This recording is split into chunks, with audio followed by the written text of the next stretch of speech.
الغرض یہ کہ اللہ تعالیٰ نے ہم کو 2 موقع دیے تھے جاگنے کے لیے. بابری مسجد کی شہادت، گجرات کا فساد، ہم نہیں جاگے. اب کوئی موقع ملنے والا نہیں ہے. اب روز ایک قانون آنے والا ہے، روز ایک چیز آنے والی ہے جس کے ذریعے سے ہماری جان، مال، دین، ایمان، آل، اولاد، مکانت، ہر چیز کے لیے خطرہ ہوگا. چنانچہ ہم گرفتار ہوئے تھے. ہمارے بچے، SIM کے بچے پورے ملک میں 3000 کی تعداد میں گرفتار ہوئے تھے. تو اس کا قانون تھا UAPA، انلافل پریونٹیو ایکٹیویٹی. یہ قانون تھا ایک. اس قانون کے اندر گرفتار کرے تو پھر اس کی بیل نہیں ہوتی. ہمارا بچہ 11واں سال ہے جیل میں ابھی تک، بیل نہیں ہوتی اس کی. اور اس قانون کے اندر صفائی پیش کرنا کہ ہم مجرم نہیں ہیں، ملزم کا ہی کام ہے. پہلے کیا ہوتا تھا، پولیس کو پیش کرنا پڑتا تھا انہیں ملزم ہے، انہیں مجرم ہے، اس کو سزا دی جائے، یہ ثبوت ہے.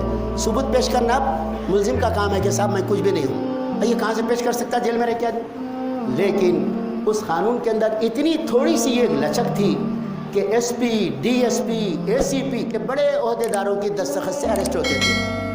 اس میں امینڈمنٹ ہو گیا پرسوں پارلیمنٹ میں، اور وہ امینڈمنٹ یہ ہوا کہ ایک انسپیکٹر کو بھی کسی بھی علاقے کے پورے ملک میں یہ اختیار ہے کہ کسی کو بھی دہشت گرد قرار دے سکتا ہے.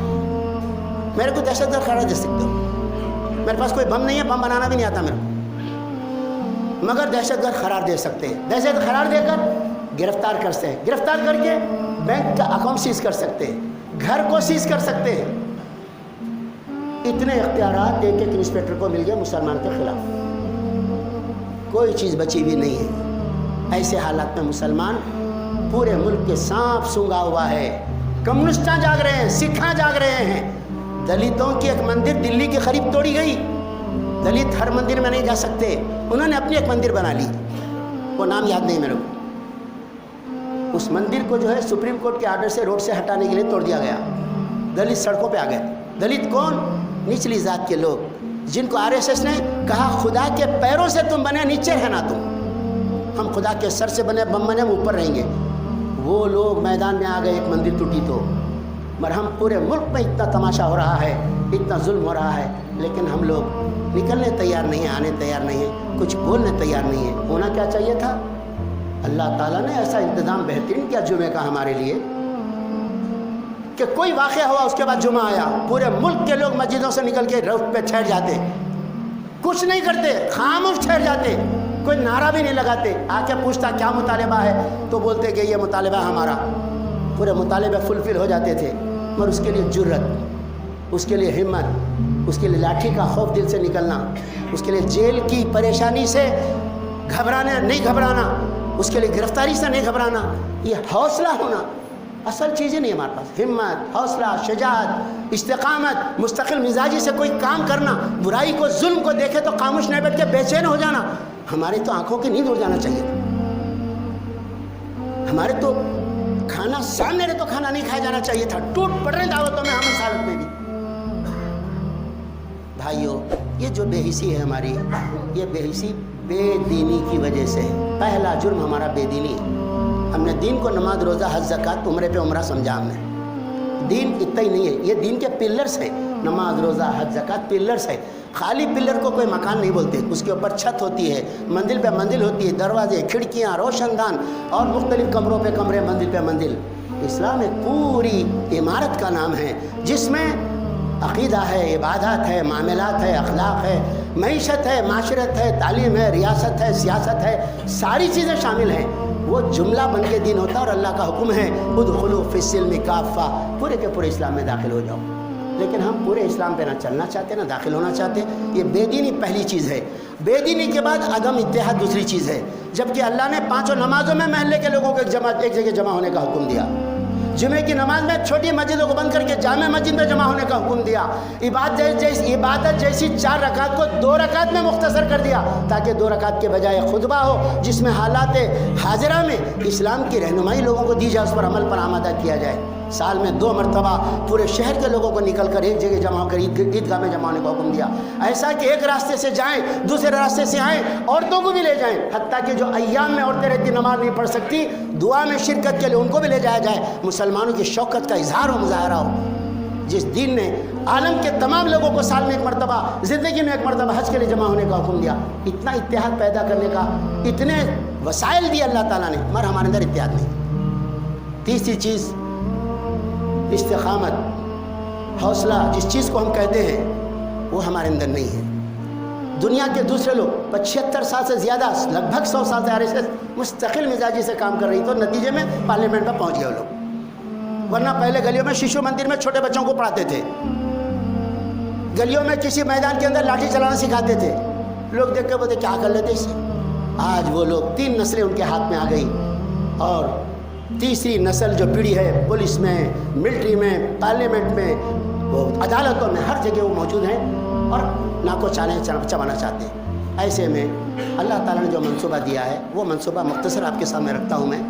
लतुबलउन्न फ़ी अम्वालिकुम व अनफुसिकुम वलतस्मउन्न मिनल्लज़ीना ऊतुल किताब मिन क़ब्लिकुम व मिनल्लज़ीना अशरकू अज़न कसीरा व इन तस्बिरू व तत्तक़ू फ़इन्न ज़ालिका मिन अज़्मिल उमूर। सूरह आल इमरान की आयत है, इसका तर्जुमा ये है, ऐ मुसलमानों, तुमको जान माल के आजमाइशें, नुकसानात पेश आके रहेंगे।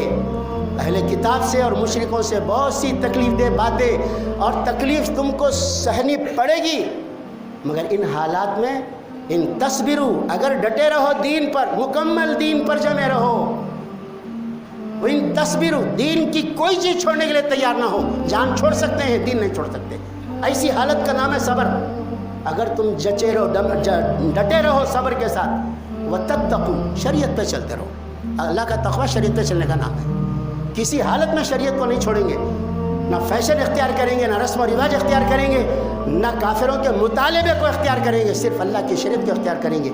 अगर तुम ये करे, फ़इन्न ज़ालिका मिन अज़्मिल उमूर, ये हौसले का काम है, इस काम से अल्लाह ताला नतीजा बदलने वाला है। दूसरी जगह फरमाया, वला तहिनू व तदू इलस्सल्म, बोधे बनकर सुलह की दरख्वास्त करके साहब ऐसा मत करो, वैसा मत करो, हाथ मत जोड़ो। वला तहिनू व तदू इलस्सल्म वअंतुमुल आलौन, तुम गालिब रहेंगे। वल्लाहु माअकुम, अल्लाह तुम्हारे साथ है। वलन यतिरकुम आमालकुम, अल्लाह तुम्हारे आमाल को अकारत नहीं करेगा। जो दीन के लिए कुर्बानियाँ देंगे, उसके लिए सब्र बर्दाश्त करेंगे, उसके लिए तुम अपना जान माल लगाएंगे, खपाएंगे, तो अल्लाह ताला तुम्हारी आमाल को देख रहा है, ज़ाय नहीं करेगा। वल्लाहु माअकुम वलन यतिरकुम आमालकुम, अल्लाह तुम्हारे साथ है, तुम्हारे अमाल को रायगा नहीं करेगा। लिहाजा दीन पे जमे रहना, डटे रहना, तब्दीली लाने के लिए उम्मत को जोड़ना, अब इन हालात में करने का काम ये है। महल्ले के अंदर रहने वाले महल्ले के अंदर एक नज़्म ऐसा बनाए मुलाकातें करके कि अपने महल्ले के अंदर शरीयत की खिलाफ वर्जी ना हो। 2 बजे रात तक नौजवान ना जागें, नमाज से कोई गाफिल ना रहे, शरीयत के मुताबिक घरों का इंतज़ाम चले, स्कूल का इंतज़ाम, दुकान का इंतज़ाम चले। शरीयत पे हम चलेंगे तो अल्लाह की मदद आएगी, नहीं तो नहीं आएगी। दूसरे ये कि पूरे शहर में रहने वाले मुख्तलिफ जमातें हैं, जमातों के ज़िम्मेदार एक दूसरे से रब्ता रखें, आपस की कदूरतें दिल से निकालें। बहुत हो गया मेरी जमात तेरी जमात, मेरा मसलक तेरा मसलक। अब उम्मत एक है, अल्लाह एक, रसूल एक, क़िबला एक, कलमा एक, किताब एक। लिहाजा हम एक उम्मत बनने का मिजाज पैदा करें। तमाम जमातों को चाहिए कि वो मिलकर आने वाले हालात का मुकाबले के लिए कोई स्ट्रेटेजी बनाएं। दुनिया हमको मिटाने के लिए स्ट्रेटेजी बना रही है, हम बचने के लिए स्ट्रेटेजी नहीं बनाएंगे, अल्लाह उसके रसूल की तालीमात के तहत नहीं बनाएंगे, तो फिर न समझोगे तो मिट जाओगे। हिंदुस्तान वालों, दास्तां तक ना रहेगी तुम्हारी दास्तानों में। अल्लाह ताला मुसलमानों को हौसला दे, इस्तिकामत दे, मुश्किल हालात के अंदर शरीयत को मजबूती से पकड़े रहने की तौफीक दे। अल्लाह ताला हालात को बदलने की कुदरत रखता है। अल्लाह ताला हमारे अपने हालात को बदल दे। सुभान रब्बिका रब्बिल इज़्ज़ति अम्मा यसिफून, सलामुन अलैहि।